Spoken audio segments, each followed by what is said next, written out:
നമസ്കാരം, ഇന്ത്യ ലൈവിലേക്ക് സ്വാഗതം. നമ്മളോടൊപ്പം ഇന്ന് സംസാരിക്കാനുള്ളത് പ്രൊഫസർ എസ് ബാലരാമ കൈമളാണ്. അദ്ദേഹം അധ്യാപകനും എഴുത്തുകാരനും പ്രഭാഷകനും ശാസ്ത്രജ്ഞനും ഒക്കെയാണ്. അദ്ദേഹത്തിനോട് ചോദിക്കാനുള്ള പ്രധാനപ്പെട്ട ചോദ്യം എന്ന് പറയുന്നത് മുരുക ഭഗവാനെ പറ്റിയിട്ടാണ്, അതും തമിഴ്നാട്ടിൽ നടക്കുന്ന ഒരു പ്രക്ഷോഭം. നമസ്കാരം സർ. നമസ്കാരം സർ. ചോദിക്കാനുള്ളത് ഈ വിഷയം തന്നെയാണ്. തിരുപ്പറക്കുன்றത്തെ വലിയ പ്രക്ഷോഭം നടക്കുന്നു. അവിടുത്തെ ജനങ്ങൾ വലിയ നിരാശയിലും ദുഃഖത്തിലുമൊക്കെയാണ്. തങ്ങളുടെ ഭഗവാന് വേണ്ടിയിട്ട് ഒരു ദീപം കൊളുത്താൻ പോലും ഈ നാട്ടിൽ സ്വാതന്ത്ര്യമില്ലേ എന്നൊരു ചോദ്യം ഉയർത്തുന്നുണ്ട്. ഇത് എങ്ങനെ അവസാനിക്കും? DMKയുടെ ഭാവി ഇതിൽ തീരുമോ? നമസ്കാരം.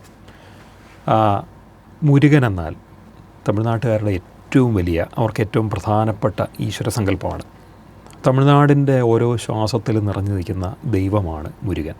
കൊற்றവയ്യുടെ മകൻ എന്ന് അഭിമാനത്തോടുകൂടി തമിഴർ ഒരു തമിഴ് ദൈവമായിട്ട് ആരാധിക്കുകയാണ് മുരുകനെ. സുബ്രഹ്മണ്യം എന്നുള്ള പേരിനേക്കാളും മുരുകൻ എന്ന് പറയുമ്പോഴത്തേക്കും തമിഴ്നാട്ടിൽ തന്നെ ജനിച്ച രാജകുമാരൻ എന്നുള്ള അർത്ഥമുണ്ട്. മീനാക്ഷിയുടെ മകനായ ഉഗ്രപാണ്ഡ്യനെ മുരുകനായിട്ട് ആരാധിക്കുന്നൊരു സങ്കല്പം കൂടി അവിടെയുണ്ട്. തനത് ദൈവമാണ് അദ്ദേഹം. മായോൻ്റെയും ചെയ്യോൻ്റെയും ആരാധനകളിൽ ചെയ്യോനാണ് മുരുകൻ എന്ന് അവർ വിശ്വസിക്കുന്നു. ഇങ്ങനെയൊക്കെയുള്ള മുരുകൻ അത്രയും പ്രധാനപ്പെട്ട ദൈവമാകുമ്പോൾ ഇപ്പോൾ കേരളത്തിന് എങ്ങനെയാണ് അയ്യപ്പൻ, ശാസ്താവ് എങ്ങനെയാണ്, അതുപോലെയാണ് അവിടെ മുരുകൻ എന്ന് പറഞ്ഞാൽ. മുരുകനാണ് ഏറ്റവും പ്രധാനം.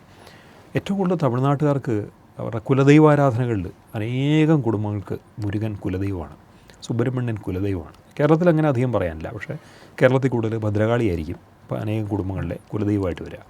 അവിടെ മുരുകനാണ്. ആ മുരുകൻ്റെ ആരാധന എന്ന് പറയുന്നത് അവർക്ക് ജീവവായു പോലെയാണ്. മുരുകൻ്റെ വർഷത്തിലൊരിക്കൽ സ്വന്തം ഗ്രാമക്ഷേത്രത്തിൽ ഉത്സവം ആയിക്കോട്ടെ, അല്ലെങ്കിൽ നിത്യാരാധന നടക്കുന്ന അമ്പലമായിക്കോട്ടെ, രണ്ടായാലും മുരുകനാണ് ഏറ്റവും പ്രധാനം. ആ മുരുകൻ്റെ സുപ്രധാനമായ 6 ക്ഷേത്രങ്ങൾ, 6 പടയി വീടുകൾ എന്ന് പറയും. മുരുകൻ്റെ 6 പട വീടുകൾ, അതിൽ സുപ്രധാനമായ ആദ്യത്തേത് തന്നെയാണ് ശരിക്കും പറഞ്ഞാൽ തിരുപ്പുറംകുன்றம். ആ തിരുപ്പുറംകുன்றത്ത് മുരുകൻ്റെ ആരാധനയിൽ ജനങ്ങൾ വർഷങ്ങളായിട്ട് കാത്തിരുന്നൊരു കാര്യമാണ്. ഏതാണ്ട് 75 വർഷം മുമ്പ് നിന്നുപോയ ഒരാഘോഷം. അതായത് 75 77 വർഷമായി. 1947-48 സമയം വരെ ഉണ്ടായിരുന്നതാണ് അവിടുത്തെ ദീപത്തൂണിൽ അവിടെ ദീപം തെളിയിക്കുക എന്നുള്ളത്, കാർത്തിക ദീപം. അപ്പം അത് അവർ വളരെ വൈകാരികതയോടുകൂടി ചെയ്തിരുന്ന ഒന്നാണ്. പക്ഷേ പിന്നീട് ഇത് നിന്നുപോയി.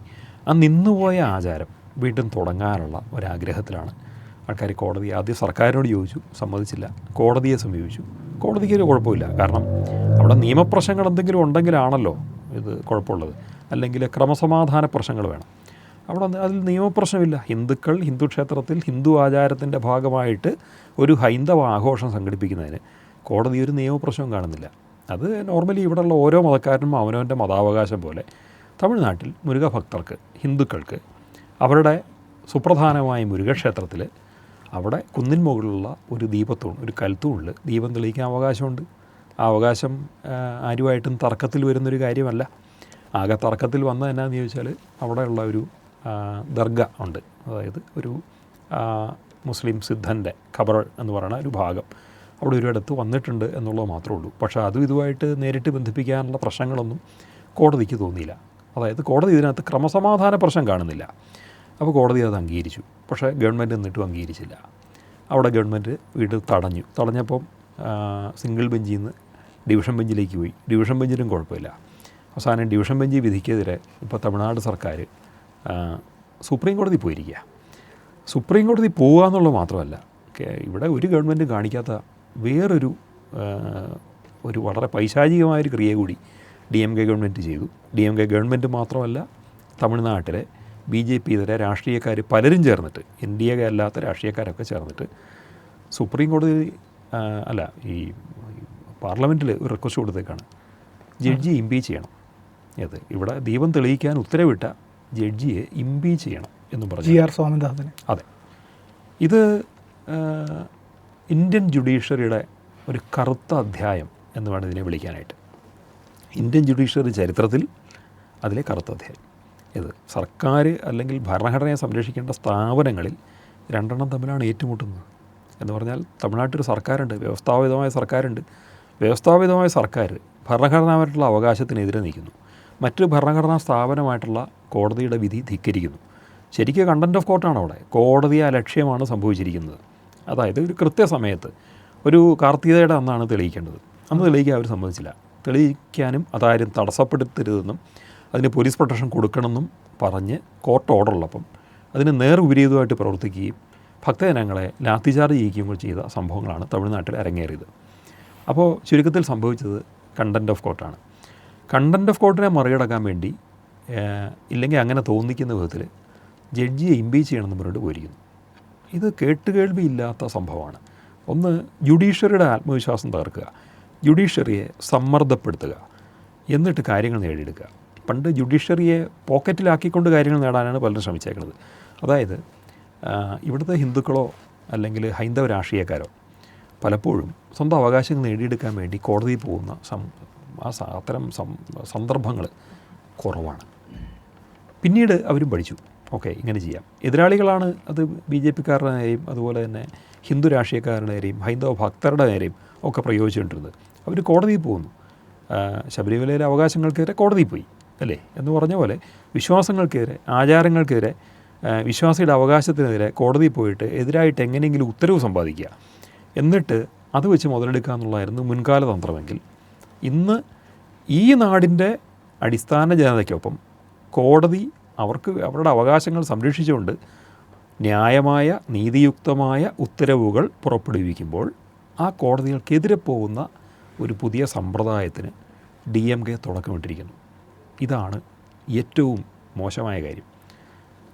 അവർ പാർലമെൻറ്റിൽ കൊണ്ടുപോയി ഇമ്പീച്ച് ചെയ്യാൻ വേണ്ടി ഒരു നിവേദനം കൊടുത്ത ആ ദിവസം എന്ന് പറയുന്നത് ഇന്ത്യൻ ജുഡീഷ്യറിയുടെ കരിദിനമായിട്ട് വേണം നമ്മൾ കരുതാൻ. അത്ര മോശമാണ് ആ കാണിച്ചത്. ശരിക്കും പറഞ്ഞാൽ ഭരണഘടന വിട്ട് സത്യപ്രതിജ്ഞ ചെയ്ത ആരും ചെയ്യാൻ പാടില്ലാത്തൊരു കാര്യമാണ്. ഇത് ഭരണഘടനാ വിരുദ്ധമാണ് ആ ചെയ്തത്. കോടതി വിധി ഏതെങ്കിലും വിധത്തിൽ തെറ്റാന്ന് പറയാൻ പറ്റില്ല. അത് ന്യായമാണ്. ഇവിടുത്തെ മതാവകാശങ്ങൾ സംരക്ഷിക്കാനുള്ളതാണ്.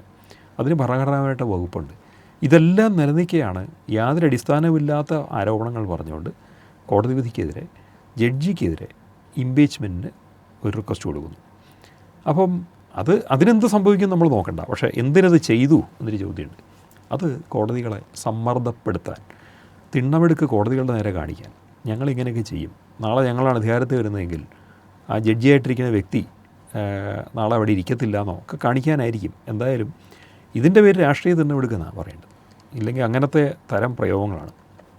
പിന്നെ ഇതിൻ്റെ ആവശ്യകത എന്ത് എന്ന് ചോദിച്ചാൽ ഒരു പരിധിവരെ എനിക്ക് തോന്നിയത് ന്യൂനപക്ഷ രാഷ്ട്രീയത്തിൻ്റെ മുന്നിൽ നല്ല പിള്ള കളിക്കാനും ന്യൂനപക്ഷ രാഷ്ട്രീയത്തെ താലോലിക്കുന്നത് ഞങ്ങൾ മാത്രമാണ് എന്ന് കാണിക്കാനും വേണ്ടിയിട്ടുള്ള ഒരു അടവായിരിക്കണം. ഇവിടുത്തെ ന്യൂനപക്ഷങ്ങൾക്ക് ഈ അടവിൻ്റെ ആവശ്യമില്ല. അത് മറ്റൊരു കാര്യം. ഇവിടുത്തെ മുസ്ലിമിനോ ക്രിസ്ത്യാനിക്കോ ആൻറ്റി ഹിന്ദുത്വ കണ്ടുകൊണ്ട് വോട്ട് ചെയ്യേണ്ട ആവശ്യമില്ല. ഇവിടുത്തെ ജനങ്ങൾ ഓരോരുത്തരും അവനവൻ്റെ വ്യക്തിപരവും അവൻ്റെ പൊതുവായിട്ടുള്ള രാഷ്ട്രീയ നിരീക്ഷണങ്ങളും അവൻ്റെ ജീവിതാവശ്യങ്ങളും അവൻ്റെ ജീവിതത്തോടും അവൻ്റെ വ്യക്തിജീവിതത്തോടും അവൻ്റെ പൊതുജീവിതത്തോടും ഇവിടുത്തെ രാഷ്ട്രീയ സംവിധാനങ്ങൾ നീതി പുലർത്തുന്നുണ്ടോ എന്ന് നോക്കിയിട്ടാണ് അവൻ വോട്ട് ചെയ്യുന്നത്. അല്ലാതെ പരിപൂർണമായിട്ട് വേറൊരു മതത്തെ തകർക്കാൻ വേണ്ടി കൊട്ടേഷൻ എടുത്ത് എൻ്റെ മതത്തിൻ്റെ പ്രീതി മേടിക്കേണ്ടോ എന്ന് നോക്കിയിട്ടായിരിക്കില്ല. അതിൻ്റെ അർത്ഥം എന്താണെന്ന് ചോദിച്ചാൽ അങ്ങനെ ആവശ്യമില്ലാത്ത അവസ്ഥയിലും ചില രാഷ്ട്രീയക്കാരങ്ങനെ ചെയ്യുന്നുണ്ടെങ്കിൽ അവരിവിടുത്തെ ന്യൂനപക്ഷങ്ങളെ പ്രേരിപ്പിക്കുക, നിങ്ങൾ ഹിന്ദു വിരുദ്ധരാകൂ, ഞങ്ങളൊപ്പം നിൽക്കൂ എന്ന് പറയാൻ വേണ്ടിയിട്ട്. അതൊരു തന്ത്രമാണ്, അതൊരടവാണ്. വരാൻ പോകുന്ന ഇലക്ഷനിൽ അങ്ങനെ ന്യൂനപക്ഷങ്ങളുടെ മതവികാരത്തെ ഉണർത്തി ഒരു ന്യൂനപക്ഷ വർഗീയതയിലേക്ക് കൊണ്ടുപോകുക എന്നുള്ളതാണ് ഉദ്ദേശം. അല്ലാതെ ഭൂരിപക്ഷത്തെ ചൊറിഞ്ഞിട്ട് അവർക്കൊന്നും നേടാനില്ല. പക്ഷേ എന്തായിരിക്കും ആത്യന്തികമായിട്ട് സംഭവിക്കുക എന്ന് ചോദിച്ചാൽ DMKക്ക് തിരിച്ചടിയാവാനാണ് സാധ്യത. കാരണം DMKയുടെ അണികൾ തന്നെ ചോദിക്കുന്നുണ്ട്, എന്തിനാ ഇങ്ങനെ കാണിക്കുന്നത്? പലരും തന്നെ അവരുടെ കൂട്ടത്തിലും വിശ്വാസികളുണ്ട്, അവിശ്വാസികളുണ്ട്. പക്ഷേ വിശ്വാസിക്കായാലും അവിശ്വാസിക്കായാലും ഇതിലെ ന്യായമില്ലായി കണ്ടെത്താൻ പറ്റും, നീതിയില്ലായി കണ്ടെത്താൻ പറ്റും. പിന്നെ വിശ്വാസികളുടെ കാര്യം പറയാനുമില്ല. പൊതുവിൽ തമിഴ്നാട്ടിലെ വിശ്വാസികളായിട്ടുള്ള ഹിന്ദുക്കൾ കൂടുതൽ AIDMKയിലാണ്, അല്ലെങ്കിൽ NDA പക്ഷത്താണ്. പക്ഷേ DMKയിലും ഉണ്ട്, രാഷ്ട്രീയമായിട്ട് എല്ലാവരും എല്ലാ ഭാഗത്തും ഉണ്ട്. പലർക്കും അംഗീകരിക്കാൻ വയ്യാത്ത തരത്തിലുള്ള ചില നീക്കങ്ങളാണ് ഈ ഉണ്ടായിരിക്കുന്നത്. അപ്പോൾ തമിഴ്നാട് രാഷ്ട്രീയത്തിൽ ഇപ്പോൾ കാർമേഘങ്ങൾ സൃഷ്ടിക്കുന്ന ഒരു നടപടിയാണ് അവർ ചെയ്തിരിക്കുന്നത്. 6 മാസത്തിന് ഇലക്ഷനാണ്. എന്നുവെച്ചാൽ മെയ് മാസത്തിൽ തമിഴ്നാട്ടിൽ ഇലക്ഷൻ നടക്കും. അതിന് മുമ്പായിട്ട് അവരെന്തൊക്കെയോ കാട്ടിക്കൂട്ടുകയാണ്, എന്തൊക്കെയോ കാട്ടിക്കൂട്ടുന്നു. എനിക്ക് തന്നെ മനസ്സിലാവില്ല. മുൻകാലങ്ങളിലെ ഇലക്ഷനിലൊന്നും ഇങ്ങനെ കണ്ടിട്ടില്ല. വികസനം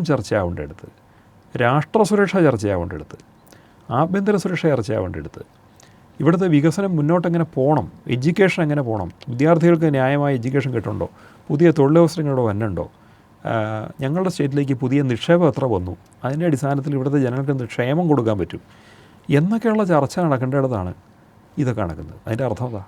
അതിൻ്റെ അർത്ഥം എന്താണെന്ന് വെച്ചാൽ നിങ്ങൾക്ക് വേണ്ടി മുന്നിൽ വയ്ക്കാൻ ഞങ്ങൾക്ക് വികസനമില്ല, നിങ്ങൾക്ക് വേണ്ടി മുന്നിൽ വയ്ക്കാൻ ക്ഷേമ പദ്ധതികൾ ഞങ്ങളുടെ ഇല്ല, നിങ്ങളുടെ കുട്ടികൾക്ക് പ്രത്യേകിച്ചൊരു പുതിയ എഡ്യൂക്കേഷൻ ഞങ്ങൾ വാഗ്ദാനം ചെയ്യുന്നില്ല, അവർക്ക് ജീവിതം നന്നാവാക്കാൻ വേണ്ടിയിട്ടുള്ള യാതൊന്നും ഞങ്ങൾ മുന്നിൽ വയ്ക്കുന്നില്ല. പകരം നിങ്ങൾക്ക് പുഴുങ്ങി തിന്നാൻ കുറച്ച് ഹിന്ദു വിരുദ്ധത ഞങ്ങൾ മുന്നിൽ വയ്ക്കുന്നു. നിങ്ങളിതെടുക്കുക, ഉരുട്ടി വിഴുങ്ങിക്കൊള്ളുക, എന്നിട്ട് ഞങ്ങൾക്ക് വോട്ട് ചെയ്യുക. ഇതാണ് ഇതിൻ്റെ സന്ദേശം. ഇത് തമിഴ്നാട്ടുകാരന് മനസ്സിലാക്കാൻ പറ്റും. കാരണം ഓർക്കണം, തമിഴ്നാട്ടുകാരെന്ന് പറഞ്ഞാൽ പണ്ടൊക്കെ നമ്മൾ വിചാരിക്കും അവൻ ടി വിയും സാരിയൊക്കെ കിട്ടിയിട്ടാണ് വോട്ട് ചെയ്യണമെന്ന്. ഒന്നുമല്ല, അവൻ വോട്ട് ചെയ്ത രാഷ്ട്രീയക്കാർ അവന് തൊഴിൽ കൊണ്ടുവന്നു, അവിടെ നിരവധി തൊഴിൽശാലകൾ കൊണ്ടുവന്നു, അവിടെ എത്രയോ എക്കണോമിക് സോൺസും സ്പെഷ്യൽ എക്കണോമിക് സോൺസും കൊണ്ടുവന്നു. അത് കാരണം ചുറ്റുമുള്ള എല്ലാ സംസ്ഥാനങ്ങളിൽ നിന്നും തമിഴ്നാട്ടിലേക്ക് ജോലി ചെയ്യാൻ ആൾക്കാർ ഒഴുകുകയാണ്. 30 വർഷം മുമ്പ് നമ്മുടെയൊക്കെ തെരുവോരങ്ങളിൽ നമ്മളൊക്കെ പാണ്ടിക്കാരെന്ന് വിളിച്ചിരുന്ന തമിഴ്നാട്ടുകാർ വന്ന് ഒരു തൂമ്പയായിട്ടിരിപ്പുണ്ടാവും. അവരെവിടെയെങ്കിലുമൊക്കെ വല്ല പറമ്പിലും പണിക്ക് പോകണമെങ്കിൽ നമ്മൾ അവിടെ ചെന്ന് കൂട്ടിക്കൊണ്ടുവരും. ഇന്ന് ബംഗാളിലിരിക്കുമ്പോൾ ഇന്ന് തമിഴ്നാട്ടുകാരെ കാണുന്നില്ല. എന്തുകൊണ്ട്? തമിഴ്നാട്ടിൽ പണിയെടുക്കാൻ ആളില്ല. എന്തുകൊണ്ടാണില്ല? ഇങ്ങനത്തെ പണിയെടുക്കാൻ ആളില്ല. കാരണം എന്താ? അന്ന് പണിയെടുത്തിരുന്നതിൻ്റെ അടുത്ത തലമുറ അവർ പഠിച്ച് ഓരോ നിലയിലെത്തി. അവർക്കവിടെ നിരവധി കോളേജുകളുണ്ടായി, സ്കൂളുകളുണ്ടായി, അവർക്ക് തൊഴിൽശാലകളുണ്ടായി. അതുകൊണ്ട് നമ്മുടെ നാട്ടിൽ വന്നിട്ട് ടെലിഫോൺ വയറിടുന്നതിന് കാന കയറേണ്ട ആവശ്യം അവനില്ല. ഇതുകൊണ്ടാണ്. ആ ടൈപ്പ് ജോലിയല്ല. ഇന്നവൻ ലക്ഷങ്ങൾ ശമ്പളം മേടിക്കുന്ന ആൾക്കാരായി. ഇന്ന് ഉന്നതമായ IT കമ്പനികളുടെ തലപ്പത്തേക്ക് തമിഴ്നാട്ടുകാരൻ്റെ മക്കളെത്തിക്കഴിഞ്ഞു.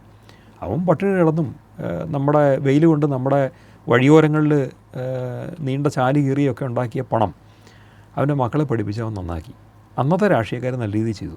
അന്ന് ഭരിച്ചിരുന്ന ആൾക്കാർ ജയലളിതയൊക്കെയാണ്. അവർക്ക് നന്നായിട്ട് കാര്യങ്ങളൊക്കെ ചെയ്ത് തമിഴ്നാടിനെ ഐശ്വര്യത്തിലേക്ക് കൊണ്ടുപോയി. ഇന്ന് അതിനുശേഷം തമിഴ്നാടിൻ്റെ ഭരണം കൈയാളുന്നവർ അവർക്ക് ഇത് മുന്നിലൊന്നും വയ്ക്കാനില്ല. വികസന കാര്യത്തിൽ NDAയോട് അവർക്ക് മൽപ്പിടുത്തം നടത്താൻ പറ്റില്ല. മോഡിയോളം വികസനം കൊണ്ടുവരുന്ന ആരുമില്ല. അതുകൊണ്ട് വികസനം പറഞ്ഞ് ജയിക്കാൻ പറ്റില്ല. അങ്ങനെയൊക്കെ ഇരിക്കുമ്പോഴുള്ള പുതിയ അടവാണ് ഇത്തരം വർഗീയത. അതായത് ആവശ്യമില്ലാത്ത ഒരിടത്ത് ഒരു അർഹിക്കുന്ന ഒരുത്തൻ്റെ മതാവകാശത്തെ തടഞ്ഞ് അവിടെ കുഴപ്പങ്ങളുണ്ടാക്കിക്കൊണ്ട് ജനങ്ങളുടെ മുന്നിൽ നടക്കേണ്ട യഥാർത്ഥ ചർച്ച, വരുന്ന ഇലക്ഷനിൽ തമിഴ്നാട്ടിൽ ഇതുവരെ ഉണ്ടായ വികസനമാണോ, എന്താ സംഭവിച്ചേക്കുള്ള ചർച്ചയാണല്ലോ ഉണ്ടാവേണ്ടത്. അവിടെ എത്ര പുതിയ റോഡ് വന്നു, അവിടെ നമ്മുടെ നാട്ടിൽ നടക്കുന്ന പോലെ 6 വരി പാത നിർമ്മാണമൊക്കെ ഉണ്ട്, അതൊക്കെ എത്ര പുരോഗമിച്ചു. പണ്ട് കാലങ്ങളിൽ തമിഴ്നാട്ടിലായിരുന്നു ഏറ്റവും മികച്ച റോഡുകളുണ്ടായിരുന്നത്. പക്ഷേ നമ്മളൊന്ന് കോയമ്പത്തൂർ വളയാറം കടന്ന് കോയമ്പത്തൂർ കടന്നു പോകും. ഈ കോയമ്പത്തൂരിൽ നിന്ന് ചെന്നൈക്ക് പോകുന്ന വഴിയിൽ ഒരു റോഡ് കാണാം. അനേക വർഷങ്ങളായിട്ട് യാതൊരു പുരോഗതിയില്ലാത്ത ഒരു 21 കിലോമീറ്റർ നീളത്തിലുള്ള ബൈപ്പാസുണ്ട്. L&T ബൈപ്പാസ് എന്ന് പറയും. അവിടെ കുറേയധികം ടോൾ ബൂത്ത് നമുക്ക് കാണാം. പക്ഷേ ആ റോഡിന് 21 വർഷത്തിനകം 2 അടി പോലും വീതി കൂടിയിട്ടില്ല. അത് 4 വരിപ്പാത പോലും ആയിട്ടില്ല. നമ്മുടെ നാട്ടിലൊക്കെ പണ്ട് ഹൈവേക്ക് 4 വരിപ്പാത ഇല്ല, മീഡിയൻ ഇല്ലാത്ത, അങ്ങോട്ടും ഇങ്ങോട്ടും ഒന്ന് വണ്ടി തെറ്റിപ്പോയാൽ ആക്സിഡൻ്റ് ആവുന്ന തരത്തിലുള്ള റോഡുകളാണ്. ഈ L&T റോഡും അങ്ങനെ തന്നെയാണ്. എപ്പോഴുള്ള ആക്സിഡൻ്റ് ആവും. ഇഷ്ടംപോലെ മലയാളി പിള്ളേർ ബൈക്ക് ഓടിച്ച് മരിക്കുന്ന സ്ഥലമാണ്. ആ റോഡിന് ഇത്രയും വർഷങ്ങളായിട്ട്, എത്രയോ വർഷങ്ങളായി, 10-30 കൊല്ലമായി വന്നിട്ട് അതിനൊരു വികസനമില്ല. ആ 21 കിലോമീറ്ററിൽ ഇതുപോലെ തമിഴ്നാട്ടിൽ അനേകം റോഡുകളുണ്ട്. റോഡ് പണി തീരാണ്ട് കിടക്കുന്നു. പലയിടത്തും കർഷക സമരങ്ങളുണ്ടായിട്ടുണ്ട് ഭൂമി ഏറ്റെടുക്കുന്നതിന്. ഇതൊന്നും അവർക്ക് പരിഹരിക്കാൻ പറ്റിയിട്ടില്ല. ഇങ്ങനെയൊക്കെ കിടക്കുന്ന തമിഴ്നാട്ടിൽ റോഡെവിടെ, വെള്ളമെവിടെ, മറ്റ് വികസനങ്ങളെവിടെ, വിദ്യാഭ്യാസം എവിടെ, തൊഴിലെവിടെ എന്നുള്ള ചോദ്യങ്ങൾ വരുമ്പോൾ കൈമലർത്തുന്നതിന് പകരം അവർക്ക് കൈമലർത്തുകയോ അല്ലെങ്കിൽ ഒരു ഉത്തരം കൊടുക്കുകയോ വേണം, അല്ലെങ്കിൽ അങ്ങനെ ചെയ്തു എന്ന് അവർക്ക് റിപ്പോർട്ട് കാർഡ് വേണം, ഒരു പ്രോഗ്രസ് കാർഡ് വേണം, ഒന്നുമില്ല. അവിടെയാണ് അവർ ചർച്ച വഴിതിരിച്ചു വിടാൻ വേണ്ടിയിട്ട് ഹിന്ദുക്കളെ ദ്രോഹിക്കുന്നത്. ഇതാണോ ഉണ്ടാകുന്നത്? ഇതിന് തിരിച്ചടി ഉറപ്പായിട്ടും ഈ വരുന്ന ഇലക്ഷന് കിട്ടും. അതുകൊണ്ട് വലിയ ഭൂരിപക്ഷത്തിൽ DMK തോറ്റാൽ പോലും എനിക്ക് അത്ഭുതപ്പെടാനില്ല. ഇതാണ് സംഭവിക്കാൻ പോകുന്നത്.